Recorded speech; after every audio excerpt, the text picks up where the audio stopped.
guest speaker for tonight.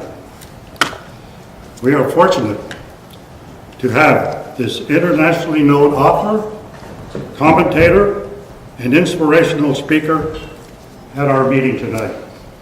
A native of Wisconsin, he is magna cum laude, graduate of Beloit College, an internationally recognized expert on matters involving race, culture, and diversity.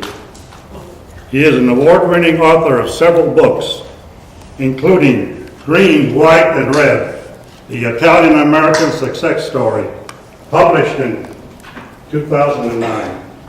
You'll be able to see these later on. He spent more than a decade working on Green, White, and Red. In this book, he highlights the experience of Italian Americans by drawing upon a wide variety of sources.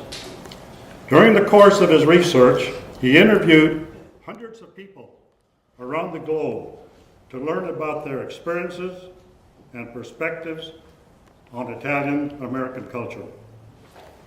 He is an experienced commentator, one who has appeared on dozens of American radio and television programs, and whose work has been covered by newspapers in a wide range of American communities. His international media exposure includes coverage in India, Italy, and Canada. I first met Mr. Pulera when he telephoned me in July of 2005 when he was doing research for his book. He did a telephone interview to get my experiences as an Italian American in the Portland area and in Oregon.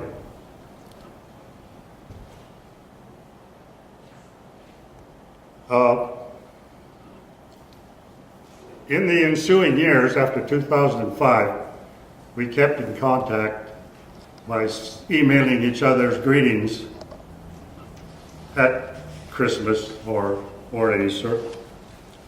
In July of 2009, he sent me an autographed copy of his newly published book. The first face-to-face meeting with Mr. Pulera was in June of this year. He was traveling in the Northwest, and prior to his trip, he contacted me and we arranged for a meeting somewhere here in Portland. He wanted to talk about the Italian Americans in Portland. He wanted to talk about the Italian American clubs. And he wanted to talk about Festa Italiana. He gave me a copy of the book to give to our library. Our club has a library. It was at this time that he offered to come to Portland and speak at our meeting.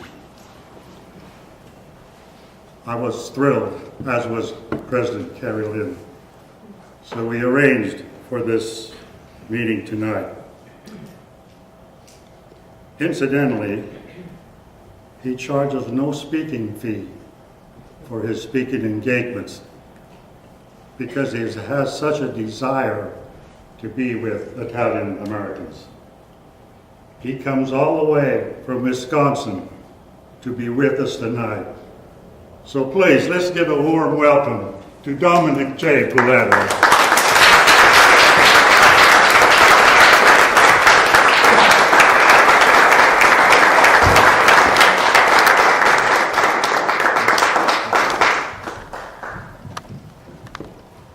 Thank you, Ramo, for a kind and gracious introduction. Ramo is one of the giants of our community, someone who has built a positive image of Italian Americans here in Oregon. People in my generation owe a debt of gratitude to Ramo and to all of you who are a few years older than we are for paving the way for us. We stand on your shoulders. Tonight, I'm going to share some stories and anecdotes that affirm the story of Italian American progress. Tonight, we're going to talk about overcoming poverty, and discrimination. Right now, we're at a critical turning point in the history of the more than 17 million Americans of Italian origin. It is still possible to speak to those individuals who remember what it was like to be poor and at times encounter discrimination. We also look at these stories, these narratives of poverty and discrimination, and more importantly, or as importantly, of achieving great success, of contributing to this country. We look at these narratives from the perspective of a very difficult period in our country's history. And by this I mean we're emerging from the Great Recession. All around us, we Americans are asking each other, are the best days of this country behind us? Will there be ample opportunities for our children and grandchildren? I believe that the Italian-American story offers us hope that America works. It worked once, it continues for all of our issues today to work, and it will work in the future. There are several stories that form the core of our program this evening.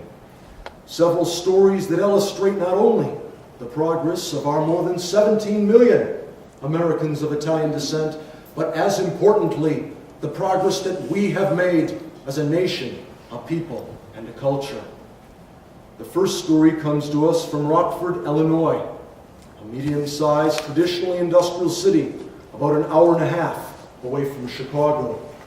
4 years ago, I interviewed a lady whose name was Josephine at her assisted living facility in Rockford, Illinois. At the time, Josephine was 107 years of age. She'd been born in 1899, the eldest child of immigrants from Lombardy in northern Italy, who came to our country, as did so many folks then, and as do so many folks today, seeking opportunities that did not exist for them in the old world. Josephine's father worked for the gas company in Rockford, Illinois. As you might expect, being a newcomer to the United States, somebody without many marketable skills, he didn't make very much money. He was the sole breadwinner for himself, his wife, and their 7 children. Now, the family had a garden, so they were able to do okay. They had enough for shelter, clothing, and food, but there was nothing extra to go around, as was the case for so many of our people in those days.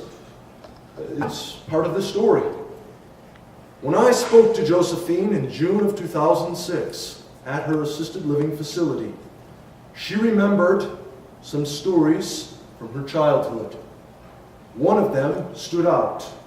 A day when her father had gone shopping for shoes for his children.